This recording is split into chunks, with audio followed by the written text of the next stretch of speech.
नमस्कार, मैं कमलेश कबीर आपका एक बार फिर स्वागत करता हूं इस नए एपिसोड में। आज के इस एपिसोड में हम बात करने वाले हैं भारतीय जनता पार्टी का अगला अध्यक्ष कौन होगा इसके बारे में। और इसके ऊपर चर्चा करना जरूरी क्यों हो गया, क्योंकि कल ही कांग्रेस के पिट्ठू पत्रकार अशोक वानखेड़े ने एक वीडियो बनाया और उसका आधार यह था कि पिछले 12 दिनों से 15 दिनों की अगर हम बात करें तो उसमें प्रधानमंत्री नरेंद्र मोदी की राजस्थान की बड़ी नेता और गद्दावर नेता वसुंधरा राजे के साथ 2 बार की मुलाकात। फिर उसके बाद में जिस तरीके से उन्होंने अपने सोशल मीडिया अकाउंट से जो स्टेटमेंट या हम कहें कि जो भी उन्होंने जो कहना चाहा वो अपने लोगों के सामने रखा, तो उससे जो है वो अंदाजा लगाया जा सकता है। और इसी के ऊपर जो है वो अशोक वानखेड़े ने एक पूरा वीडियो बनाया, तो मुझे लगा कि इसका जो है वो आकलन जरूर करना चाहिए। और अशोक वानखेड़े की आपको पता है इस वक्त दलाल मीडिया सबसे ज्यादा मुसीबत में है।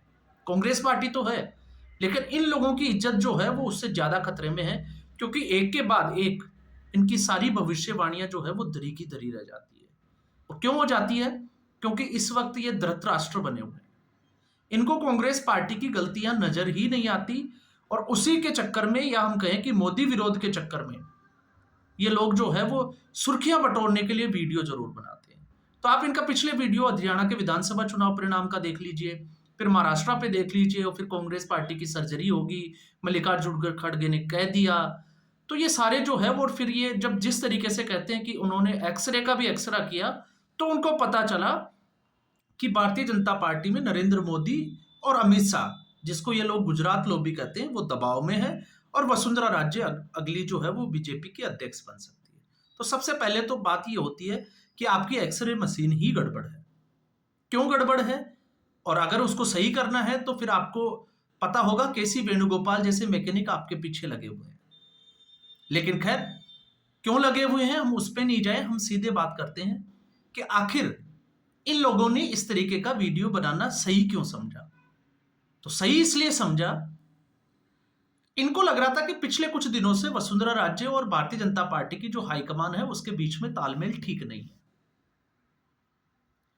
अब अगर कोई राजस्थान की राजनीति को करीब से जानता है, चाहे वो अशोक गहलोत हो या वसुंधरा राजे, मैं दोनों नेताओं की बात कर रहा हूं जो पिछले 25 साल से कुर्सी का खेल खेल रहे थे। एक बार अशोक गहलोत, फिर वसुंधरा राजे, फिर अशोक गहलोत, फिर वसुंधरा राजे।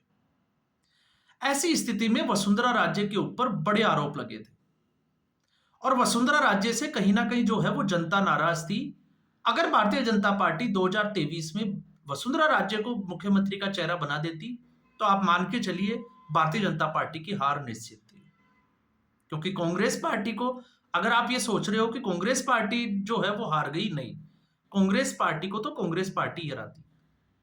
जिस तरीके से सचिन पायलट को नजरअंदाज किया गया, तो अशोक गहलोत से नाराजगी साफ तौर से, चाहे वो मीणा समाज हो चाहे गुर्जर समाज हो, उसमें देखी जा सकती थी। और उन्होंने तो कह ही दिया था कि सचिन पायलट से उनकी कोई नाराजगी नहीं है, लेकिन अशोक गहलोत को वो बख्शने वाले भी नहीं। क्यों नहीं? क्योंकि 2.5 साल का जो एक समझौता हुआ था मुख्यमंत्री पद को लेकर, उस पर कांग्रेस पार्टी ने अमल नहीं किया।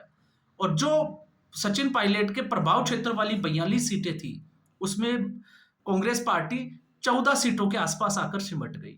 ये सबसे बड़ा जो है वो एक कारण था जिसमें 2023 में कांग्रेस पार्टी विधानसभा चुनाव हार गई। वरना आप देखिए उठा के, जिस तरीके से अशोक गहलोत की योजनाएं थी, 25 लाख तक का जो है वो इलाज फ्री था और भी थी, तो उसके आगे लग रहा था।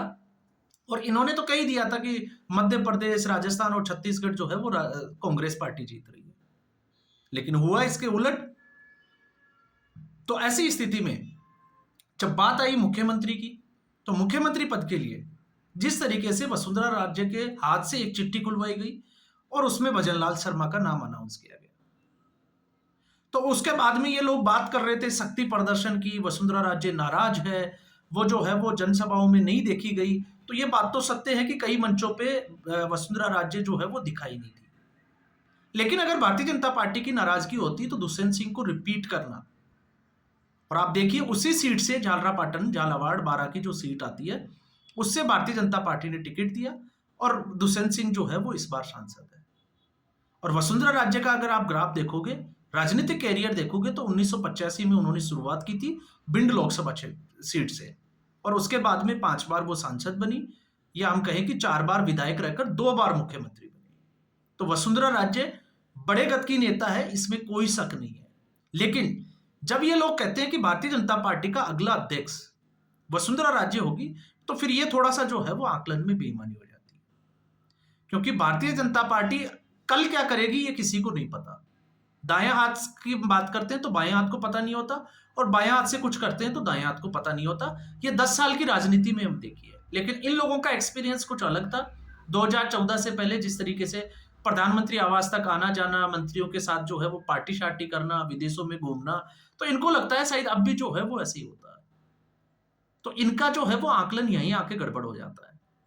और ऐसा इसलिए हो जाता है क्योंकि 2020 में जब भारतीय जनता पार्टी में आपने देखा होगा कि इनके प्रदेशाध्यक्ष जिनका निधन हो जाता है मदन लाल सैनी, तो उसके बाद में भारतीय जनता पार्टी की कद्दावर नेता वसुंधरा राजे को प्रदेश अध्यक्ष नहीं बनाकर सतीश पूनिया को प्रदेश अध्यक्ष बनाया गया, जो कि संघ के भी नजदीक था और भारतीय जनता पार्टी का नेता भी था।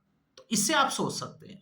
तो इससे अगर हम ये देखते हैं कि भारतीय जनता पार्टी को का अध्यक्ष जो है वसुंधरा राजे को बनाया जाएगा, तो फिर आप शिवराज सिंह चौहान के कद को कहां देखते हैं?